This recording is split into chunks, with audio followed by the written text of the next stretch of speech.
Now, I want to put things in the context of a bigger picture and try to bring this bigger picture also down to earth.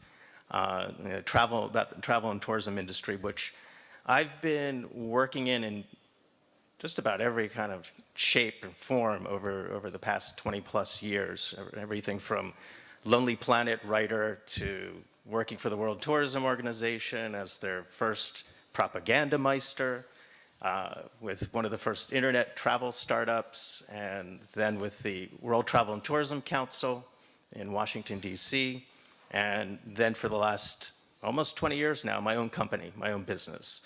And I understand, I think, fairly well from working in my own business and working with a lot of startups and a lot of businesses in travel and tourism around the world, the challenges and the opportunities that come from, especially working in the travel and tourism industry. The easiest way to describe it, I think, is looking at the industry as a big jigsaw puzzle.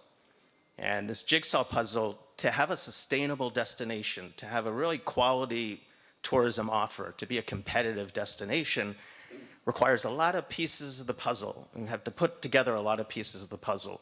For a destination to be sustainable, they have to think across a whole range of issues, everything from infrastructure, product, marketing, human resources, what's the policy, how do you attract investment? So it's this jigsaw puzzle that has really intrigued me over the years, and how do you put these pieces together? How do you make it happen? And especially in an industry like travel and tourism, which is pretty complex, you know, all these moving parts.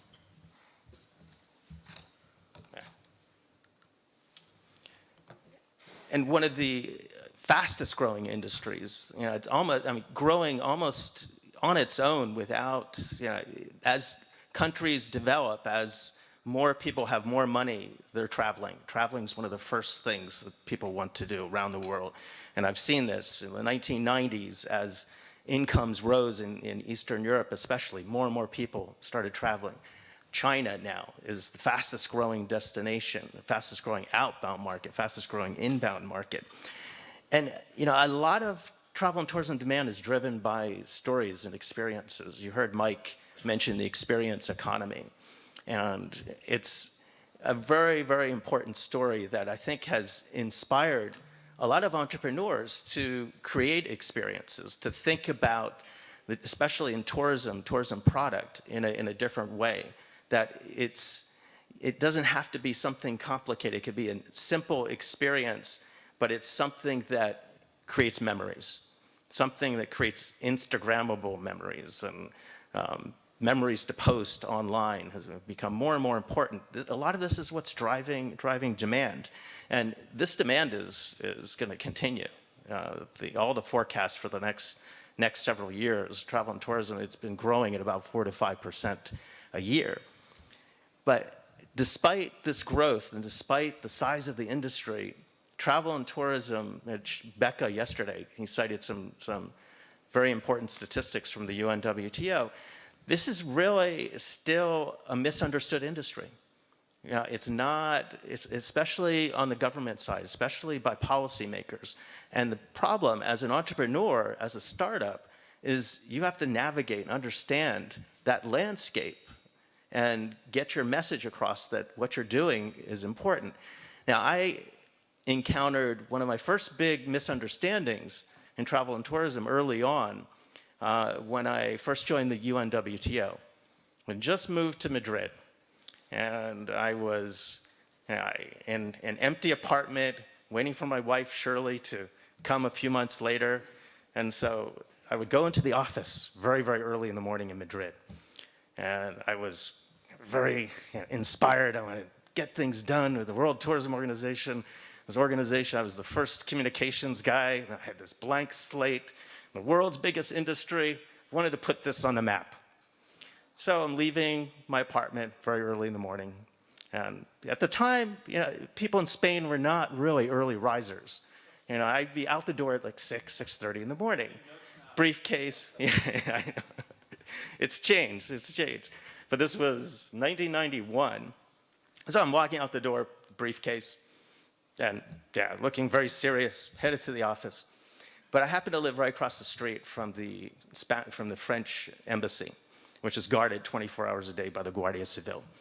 And these guys are very serious. They see me, business suit, walking, and they stop me, and they ask me for my documentation. And I said, well, I keep my passport in my apartment. I don't have my documentation. And they said, where are you going? And I said, I'm going to work. Where do you work? And I said, well, Organización Mundial de Turismo, World Tourism Organization. And suddenly these guys stood up, and one of them yelled to his buddy. He said, put his hand on his gun. He said, oh my God, this guy says he works for Organización Mundial de Terrorismo. And I said, no, turismo, no terrorismo. So I've really kind of made more of an effort to be clear about expressing my Spanish, and over the years expressing the meaning of the travel and tourism industry. It's certainly not terrorism. Now, I have to say, that story has gotten me into some trouble over the years in recounting it, because I once told it in Italy right after a terrorist incident that did not score many points for me. Definitely got some things lost in translation. But one of the things the other misunderstanding about the industry that I think has a lot of implications for startups, for small businesses, is seeing the industry as hotels, airlines, as the core things, the main way that people see the travel and tourism industry. When I was with the UNWTO and WTTC, the key message was to communicate this industry as a sector that has a big impact on economies. That's a very important part of economies. And one of the ways of doing that is to show that really what we're talking about is, yes, certainly the key things that people think about with travel and tourism. But that's just the tip of the iceberg. Below that tip of the iceberg is virtually every other part of an economy that is impacted by travel and tourism. So let's just take an example where we're sitting right now, conference room in a hotel. This room exists because of travel and tourism demand. Everything in this room has been purchased as a result of travel and tourism. All the furniture, the lighting, the audio-visual, all of this. Now, this message from the perspective of World Travel and Tourism Council, this big organization of chief executives, the UNWTO, the biggest organization for governments, it's an important message for policymakers, but it's also an important message for entrepreneurs and small businesses. Because what it shows is that there's a lot of opportunities beyond the hotels and airlines, beyond the core part of what you think of as the travel and tourism industry. So as the industry grows, all kinds of other opportunities open up, all kinds of potential opportunities for entrepreneurs to grow and to do business. And I encourage you as a startup, as a business, to think in bigger terms, and to think about how you can use or be aware of these other opportunities. Now, Skift came out with this very interesting diagram of, within the travel and tourism industry, the key disruptors. What are this iceberg image has really been a catalyst for creating all these other different opportunities as disruptors. Now, we talk about disruption today as though it's a new or novel idea, but disruptors have been around for years in travel and tourism. Some of the industry disruptors go back decades. Virgin Atlantic, Sabre, one of the first online services. Lonely Planet, which I worked for in their early years as a disruptor, changing the way people travel and look at experiences and start to demand more experiences. Groupon. The list goes on and on and on.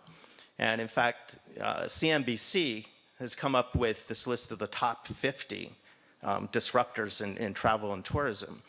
And these disruptors are fueling this travel and tourism growth, are increasing the numbers around the world.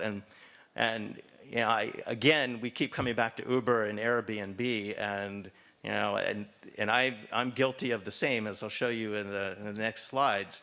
But these two companies, which were startups not so long ago, are having an impact that is just of such a magnitude that's changing the way people travel, changing the experiences that they want, and it's affecting destinations in terms of the quality of what travelers want to see.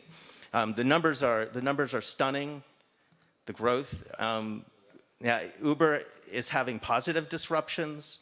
I know from my experiences working on every continent at this point, many emerging markets ranging from some of the most challenging places like Sierra Leone, which has almost no infrastructure, is just starting their tourism industry, to more developed places like the Emirates, where Uber is having a disruptive effect, but it's in a place like Sierra Leone, it's actually opening up opportunities. It's creating another source of income for people who are desperately searching for ways to increase their income and they don't have the opportunities that a more developed destination have. So on the positive side, these are the disruptions that are happening. In my work, I also deal with the negatives. And in the case of Uber, and I'll mention in Airbnb, this is where government comes into play. And I know from the perspective of a small business, of a entrepreneur, you want to try to avoid government as much as possible. Government's regarded as, you're regulating me, you're putting obstacles in my path to success. There are pros and cons. To ensure sustainability, to ensure the quality of a destination, you need some of the regulation, and the industry needs to be heard to communicate to government. This is what concerns us. You can't assume that government automatically understands the language that you're speaking. Airbnb growth. We hear a lot about Airbnb, but one of the things to keep in mind right now about Airbnb is, despite an incredible market capitalization that I think is about $30 billion at this point, which is larger than some major hotel chains, Airbnb is still only 7% of all rooms in the world. But the thing to keep in mind about Airbnb, and this is the disruptive aspect, it's growing at 31% a year. The forecast is 31% a year up to 2025. That's the forecast, and it's going to continue growing.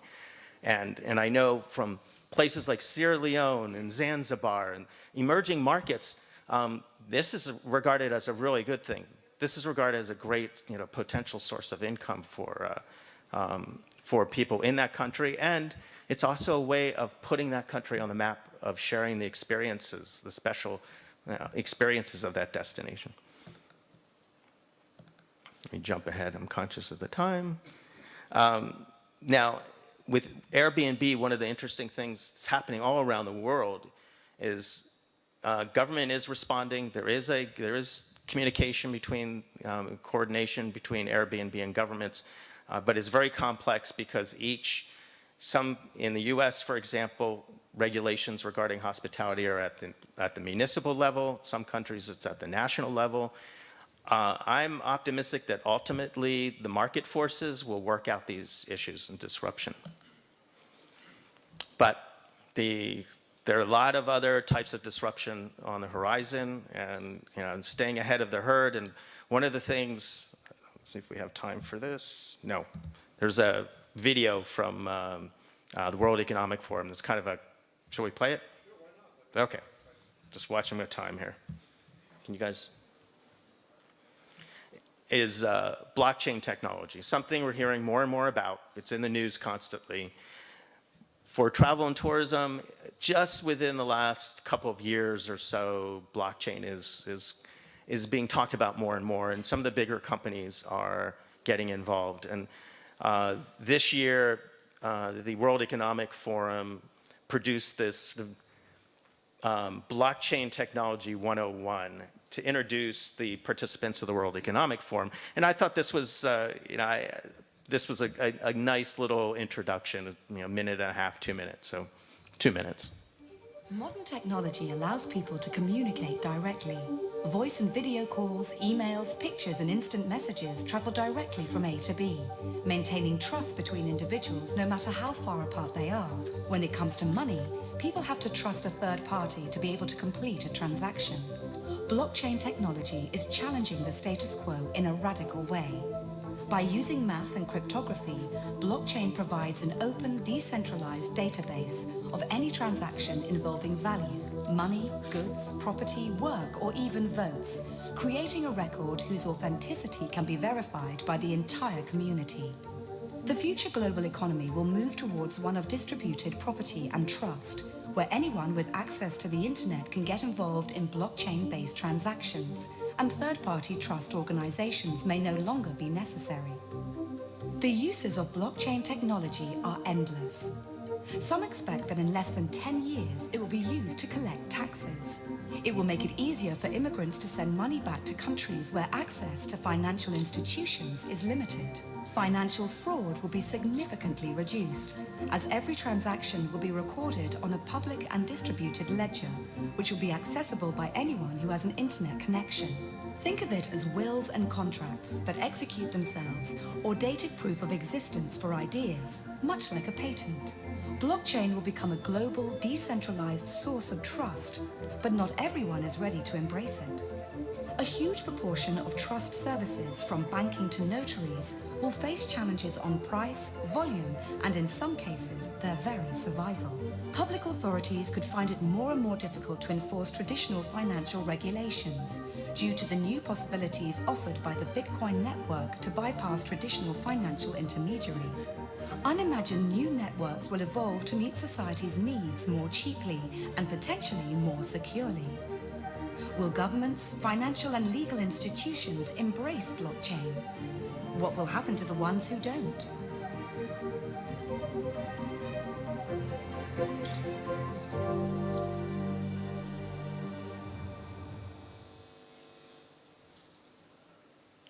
Get the presentation back up.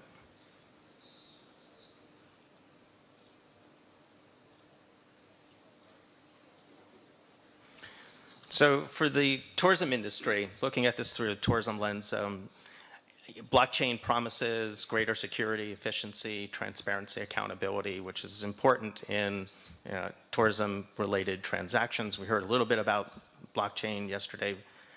Kelly mentioned it, and some other people have mentioned it. I've had some interesting conversations with Nick Eason about this.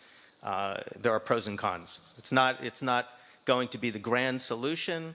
I think there are a lot of positives, especially I look at this through a development lens of how this could help, especially countries where governance, the rule of law, land issues are still a big issue.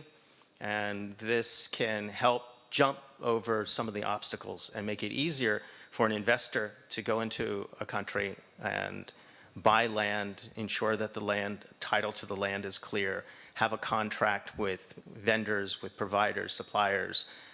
So it does have some benefits. There are some negatives with blockchain as well. It requires a lot of computing power, which requires a lot of energy, and it's not fast enough for, let's say, a company like Amadeus, which operates at a much faster level than the communication between computers and blockchain.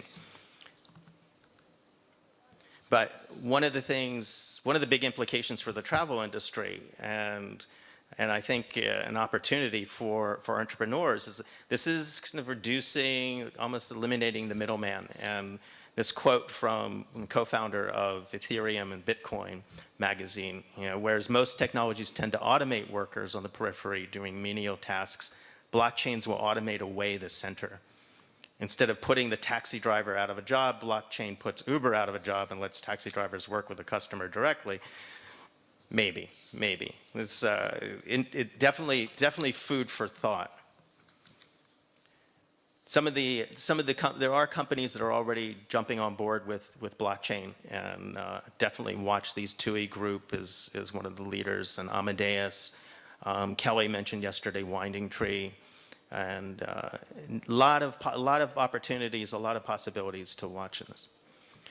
Disruption ahead, definitely, and Also, I'm working with Georgetown University School of Foreign Service, and I just wanted to also acknowledge two of the students that I work with or help. You know, they're fascinated by blockchain, and they're looking at this through both a tourism lens, but also through foreign policy and how to use this in international development.